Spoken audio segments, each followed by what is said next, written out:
guys, welcome back to Dream Home with Jazz, a channel dedicated to all of my home DIY and woodworking projects.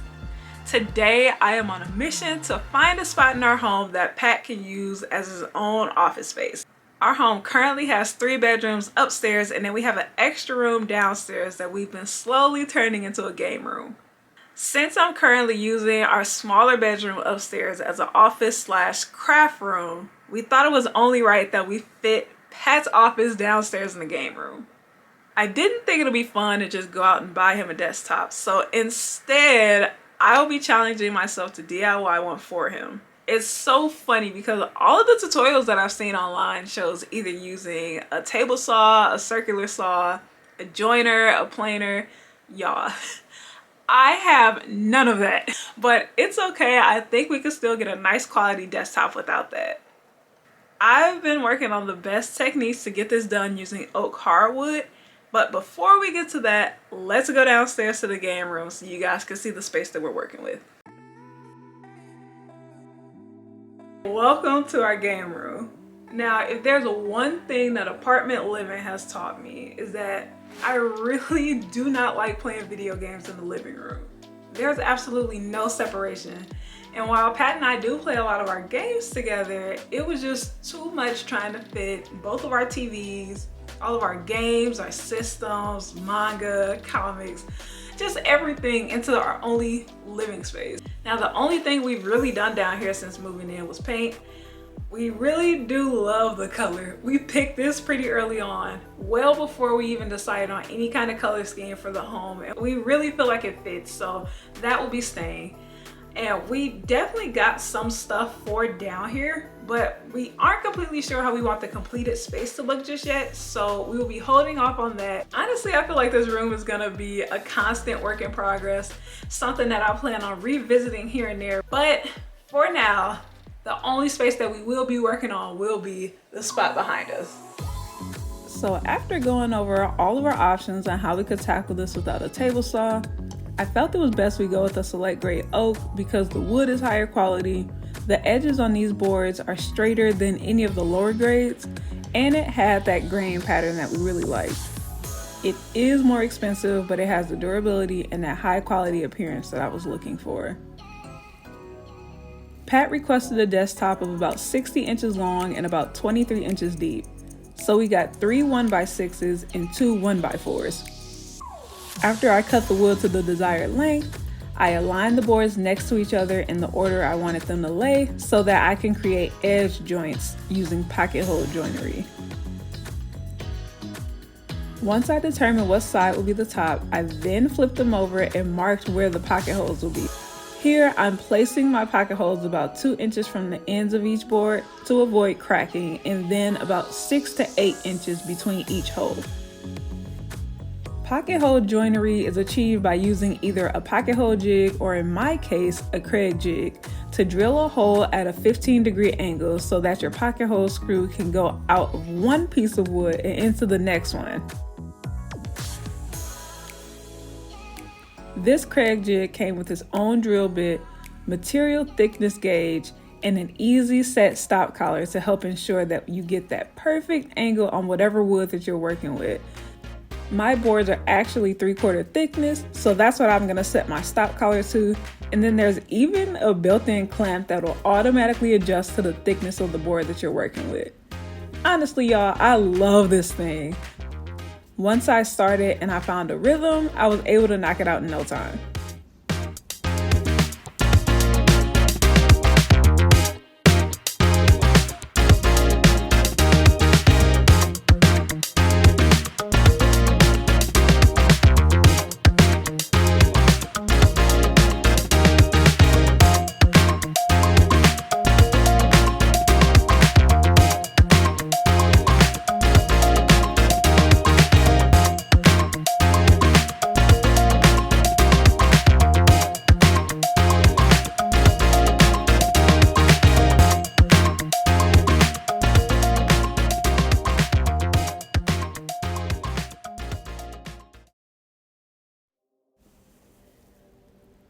I want to make sure that Pat's desk can hold a lot of weight for a long time, so I'm using wood glue to help strengthen the joint.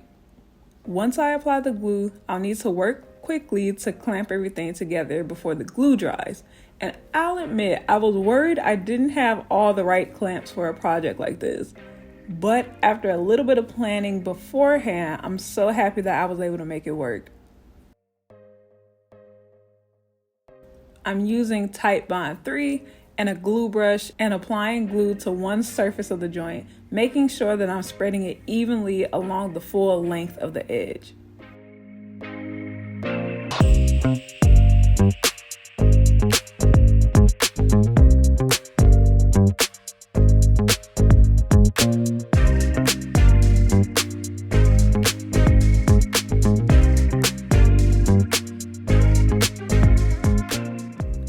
After that, I aligned the boards and began clamping everything together.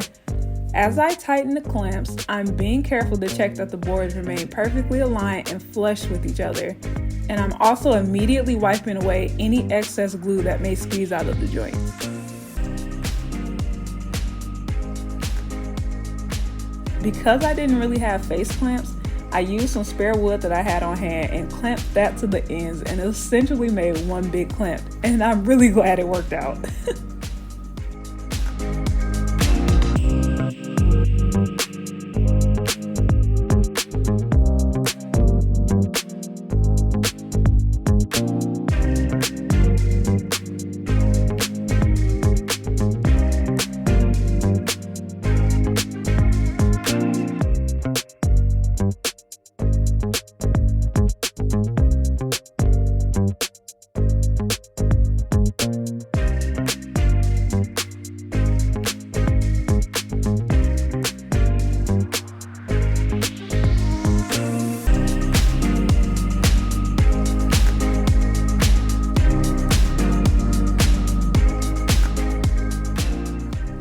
Now, if you're working with oak like I am, there are a few things you should keep in mind.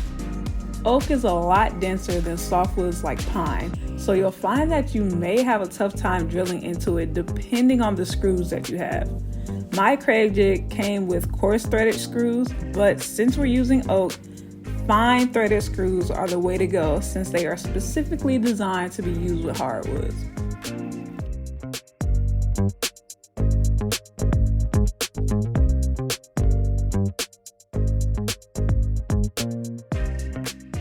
Even with the right screws though, I noticed that I was still having a hard time driving the screws in. So after a lot of trial and error, I found that the best method for me was to coat the screws in screw wax before driving them into the wood.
point, I've done a majority of the sanding, starting at 80 grit and then moving my way up to 120 grit. And I did this first because I wanted to make sure that I addressed some of the unevenness with the boards. Like I stated before, I'm not using a planer at all to make this desktop. A planer is a tool that you use to help smooth and level out any boards that you may be using so they all come out to the same thickness.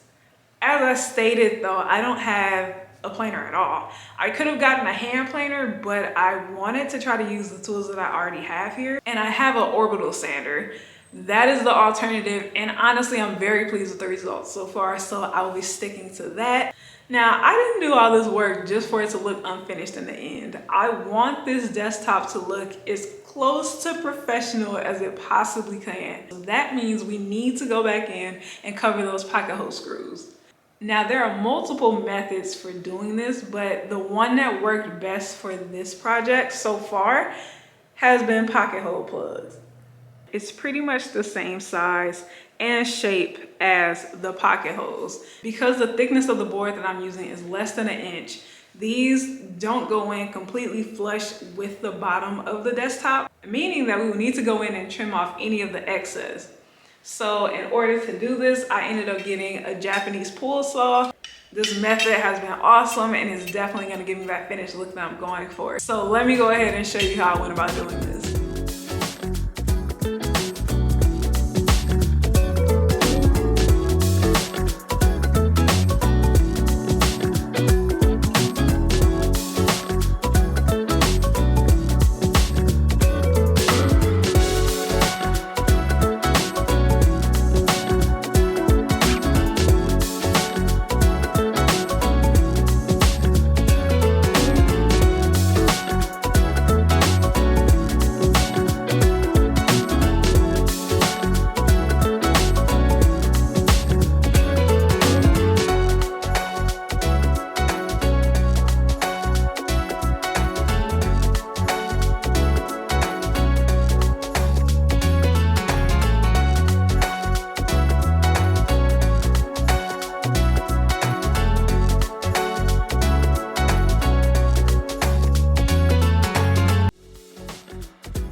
It's so important to prep your surface before stain, so I followed up with a tack cloth, and this helped to remove any sawdust and debris from the wood and will give our stain a clean, even surface to soak into.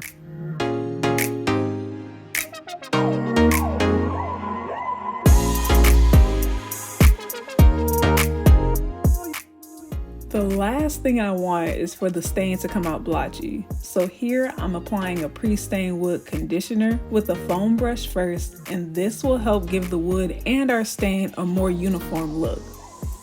I apply a nice even layer first, wipe off any excess, and then let sit for about 15 minutes before going in with our first coat of stain.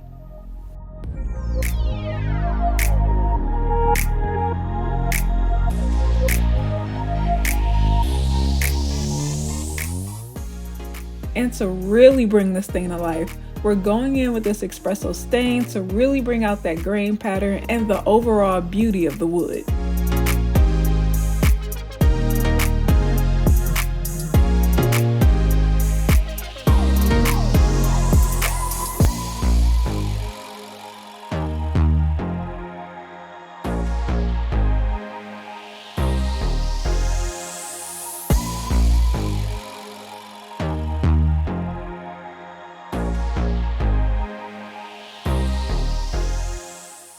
So the longer you leave the stain on, the darker your stain will be. Since Pat wanted this to be a little on the darker side, I left the stain on for about 20 minutes and then I wiped off the excess.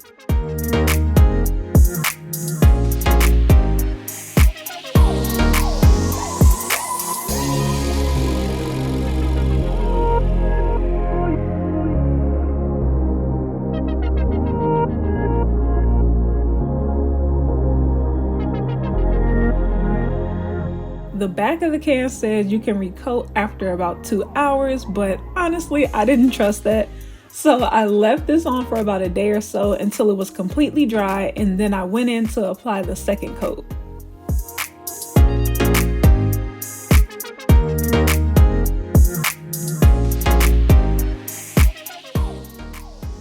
Honestly, the worst thing about this entire process was the dry time. I'm using oil-based stains since I already have that on hand, but if you're on a tight timeline or you just want to avoid the long dry times, I highly recommend using water-based stain instead.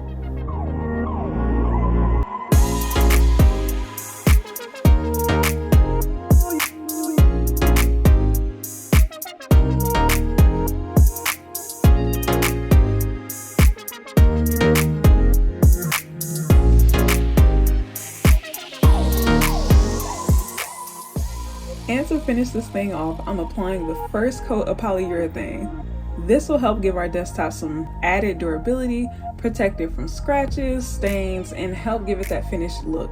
For the top coat, I really should be using a bristle brush here, so I made sure to grab one for the second coat.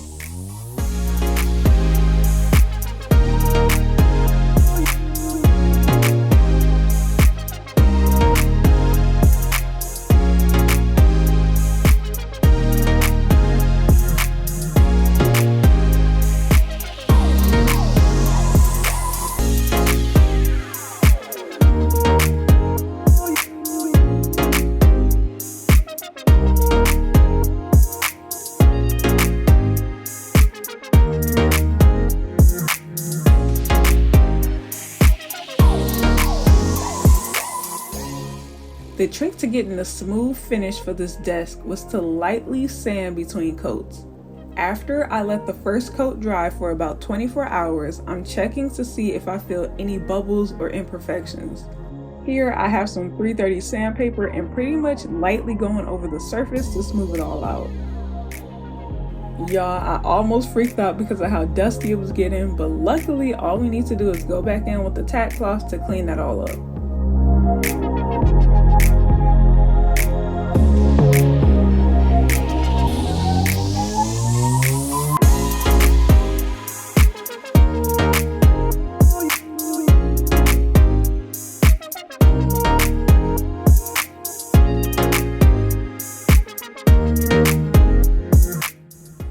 Let me tell you, having the right brush really did make the difference here. This coat went on so much smoother and made it so much easier to apply our top coat. I let this completely dry and then sand it one more time before applying the final coat.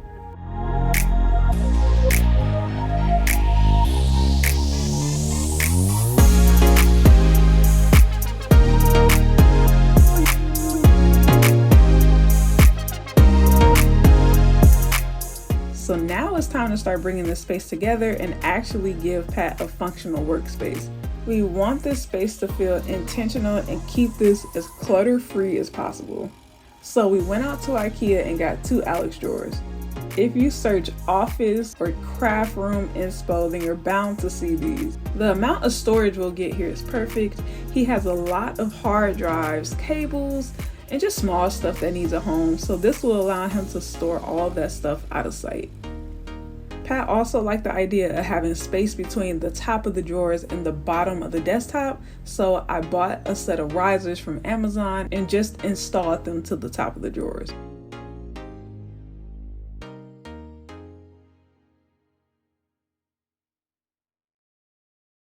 We just finished putting Pat's desk together, so that means we are finally ready to reveal it to you guys. Now keep in mind, Pat did need the space right away, so a lot of what you'll see here is stuff that we already had, but we are so happy with the progress down here so far.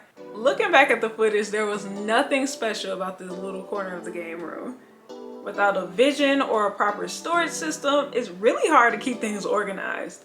But after building Pat this desk and giving him his own space, it's giving the room a completely different vibe now. So let's not waste any more time. Here is Pat's new office.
Let me know what you think. Personally, I think that this desktop is my favorite build to date. I didn't say this earlier, but I actually just started my woodworking journey around last May. So seeing that I'm able to create something like this without a table saw just makes me super proud of myself. I love the stain that Pat picked for this. It really brought out that beautiful grain pattern and gave this piece a high quality look, which made it perfect for the space.